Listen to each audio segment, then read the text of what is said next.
Break के बाद bulletin में आपका स्वागत है। केंद्रीय विधि और न्याय कॉर्पोरेट कार्य राज्य मंत्री पीपी चौधरी बारबाडोस और सेंट विंसेंट ग्रेनेडिन्स के 10 दिवसीय यात्रा कर मंगलवार को जोधपुर लौटे। एयरपोर्ट पर भाजपा नेताओं और कार्यकर्ताओं ने उनका स्वागत किया। चौधरी ने बताया कि उनकी यात्रा के दौरान कई मुद्दों पर अन्य देशों से समझौते भी हुए हैं, जो भारत के लिए लाभदायक सिद्ध होंगे। विश्व के देशों से भारत के संबंध मजबूत बनाने के उद्देश्य से प्रधानमंत्री नरेंद्र मोदी ने गत 4 वर्षों के दौरान कई देशों की यात्राएं की हैं। इसी क्रम में जिन देशों में भारत के प्रधानमंत्री एवं केंद्रीय मंत्री अब तक नहीं गए हैं, वहां पर विदेश मंत्रालय द्वारा वृहद संपर्क योजना के अंतर्गत केंद्रीय मंत्रियों को भेजा जा रहा है। इसी कड़ी में पीपी चौधरी को बारबाडोस और सेंट विंसेंट ग्रेनेडिन्स देशों से संपर्क स्थापित करने के लिए भेजा गया था।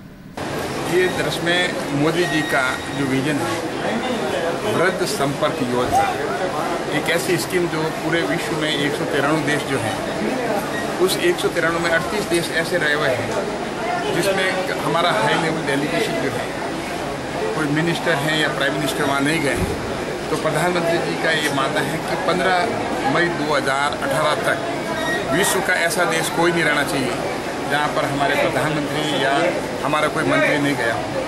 तो इस योजना के तहत में करीब 21 मंत्रियों को छाटा गया। मुझे भी मौका मिला सेंट विंसेंट और ग्रेनेडिन्स, और दूसरा जो देश है वो बारबाडोस। ये दोनों देश जो हैं वो कैरिबियन के देश हैं।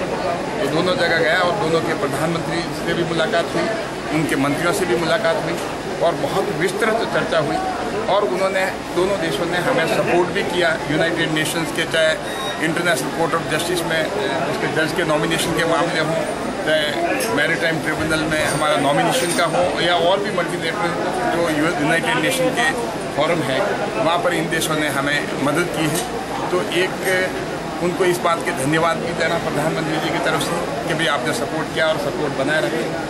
तो बहुत यात्रा अच्छी रही। और दूसरे कई इशूज़ जो हैं, बायलैटरल म्यूचुअल इशूज़ जो हैं, म्यूचुअल कंसर्न के हैं, जैसे एग्रो प्रोसेसिंग का हो या आईटी का हो, इंफॉर्मेशन कम्युनिकेशन टेक्नोलॉजी के संबंध हो, एजुकेशन के संबंध हो, हेल्थ के संबंध हो, कई सेक्टर्स में जो है उनसे, उनके प्रधानमंत्री से, उनके मंत्रियों से बात हुई। भ्रष्टाचार को जो है सिस्टम से मिटाना चाहिए और एक ट्रांसपेरेंट तरीके से ये कंपनियां काम करें, और जो ईमानदारी से जो कंपनियां काम कर रही हैं उनको भी एक प्रोत्साहन मिला। और इसके अलावा करीब 2,25,000 कंपनियाँ हमने और आइडेंटिफाई की हैं, उसको भी, उसके खिलाफ में भी हमने नोटिस दे दिया। और जुलाई के फर्स्ट वीक तक जो है उनके खिलाफ में भी जो कंप्लेंट नहीं करेंगे, जो कानून के तहत अपनी पालना नहीं करेंगे, उनके खिलाफ भी हम एक्शन लेंगे। और इस तरह से करीब पहले वाले बैच में हमने उनके फाइनेंशियल ट्रैक आइडेंटिफाई किए, करीब 21,000 करोड़ रुपए जो हैं इन्होंने डीमोनेटाइजेशन के वक्त जमा कराए और निकाले पैसे।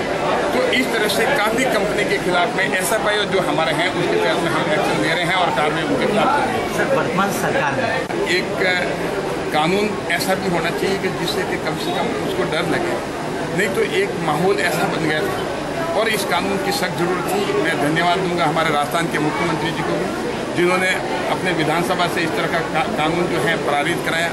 महाराष्ट्र में इस तरह का कानून है, मध्य प्रदेश में है, और केंद्र सरकार ने भी इस तरह का जो कानून लेकर आई है। तो कम से कम एक दिमाग में इस तरह के जो अपराध करते हैं उनके दिमाग में भय होना चाहिए, और इसके लिए सख्त जो है वो सज़ा होनी चाहिए। फांसी तक की सज़ा का प्रावधान रखना बहुत ज़रूरी था इस तरह के क्राइम के लिए।